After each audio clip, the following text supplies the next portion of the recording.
నేను చాలాసార్లు national international issues follow అయ్యేటటువంటి నా సబ్స్క్రైబర్స్ చాలామందికి తెలుసు. అమెరికాలో ఉద్యోగాల సమస్య రాబోతోంది యూరప్ కంట్రీస్లో అన్నటువంటిది దాదాపు ఏడాది నుంచి చెప్తా వస్తున్నాను. సంక్షోభం ఆరంభమైందని కూడా చెప్తూ వచ్చాను. అలాగే ఇళ్లలో చివరికి ఒక్కళ్ళకే ఉద్యోగం మిగిలే పరిస్థితుంది. ఇంకా రాబోయే రోజుల్లో ఇంకా పరిస్థితి రాబోతుంది. ఏదైతే ఆర్టిఫిషియల్ ఇంటెలిజెన్స్ రావడం వల్ల మరింత సమస్యలు వస్తున్నాయి అన్నటువంటిది కొంతమంది ఎక్స్పర్ట్లకు సంబంధించినటువంటి ఒపీనియన్స్ను కూడా వీడియోస్గా ప్రొజెక్ట్ చేశాను. ఇప్పుడు పత్రికలు ఆరంభించిన ఆ అంశం మీదన ఈయన డీటెయిల్ స్టోరీ రాసుకొచ్చింది. అమెరికాలో గత 2.5 దశాబ్దాలు ఎన్నడూ చూడనంత నిరుద్యోగ సంక్షోభం ఏర్పడింది. ఎన్నో ఆశలతో ఉన్నత చదువుల కోసం అక్కడికి వెళ్ళిన వాళ్ళలో వేల మంది మాస్టర్ డిగ్రీని చేతబట్టుకుని రోడ్ల వెంట తిరగాల్సి వస్తుంది. ఓవైపు బ్యాంకుల నుంచి తీసుకున్న విద్యా రుణం వాళ్ళని భయపెడుతుండగా మరోవైపు ఉద్యోగం ఎప్పుడు వస్తుందో తెలియక తీవ్ర ఆందోళన చెందుతున్నారు. 4-5 ఏళ్లుగా ఉద్యోగాలు చేస్తున్న వాళ్ళని కూడా సాఫ్ట్వేర్ కంపెనీలు తొలగిస్తున్నాయి. బాధితులు చాలామంది హోటళ్లలో, గ్యాస్ స్టేషన్లో పనిచేస్తూ మరో ఉద్యోగం సంపాదించుకోవడానికి పడరాని పాట్లు పడుతున్నారు. అమెరికాలోని సాఫ్ట్వేర్ కంపెనీలో అధిక వేతనాలతో కూడిన ఉద్యోగాలు లభిస్తాయన్న నమ్మకంతో మన దేశం నుంచి ప్రతి ఏడాది విద్యార్థులు అక్కడికి వెళ్తుంటారు. ఇలా 2022-23 సంవత్సరంలో దాదాపు 2 లక్షల మంది వెళ్ళారు. వీళ్ళలో తెలుగు విద్యార్థులు 45,000 నుంచి 55,000 మంది వరకు ఉంటారని కన్సల్టెన్సీ సంస్థల ప్రతినిధులు చెబుతున్నారు.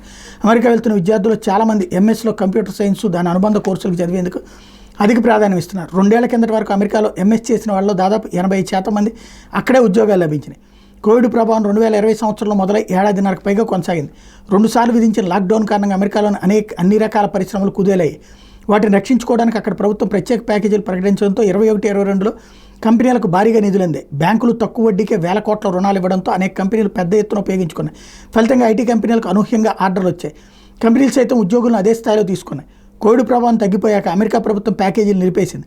పారిశ్రామిక రంగం మాత్రం పెద్దగా పుంజుకోలేదు. లాక్డౌన్ సమయంలో వివిధ సంస్థలు వ్యక్తులకు ఇచ్చిన రుణాలు తిరిగి వసూలు కాకపోవడంతో బ్యాంకులు కూడా ఆర్థిక ఇబ్బందులు ఎదుర్కొంటున్నాయి.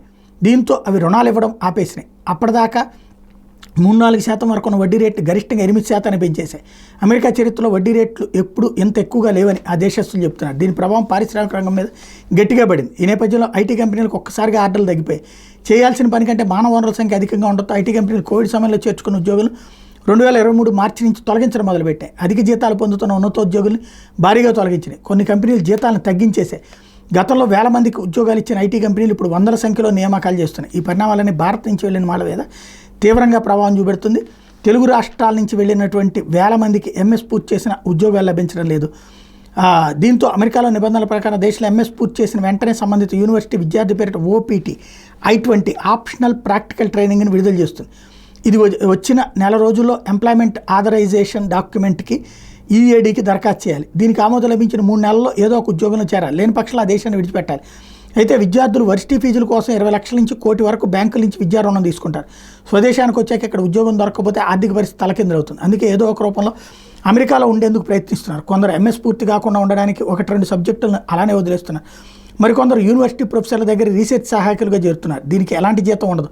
అయితే ప్రొఫెసర్ ఇచ్చే పత్రంతో ఏడాది పాటు అమెరికాలోనే ఉండొచ్చు. ఇంకొందరు కన్సల్టెంట్లు సంప్రదించి ఎక్కడో ఒక చోట పనిచేస్తున్న ధృవపత్రం తెచ్చుకుంటున్నారు. సమస్య ఇంతలా వేధిస్తున్నా ఏటా అక్కడికి వెళ్ళే వాళ్ళ సంఖ్య మాత్రం తగ్గట్లేదు. మనకి ఆ విదేశీ మోజు అన్నటువంటిది అతిపెద్ద సమస్య.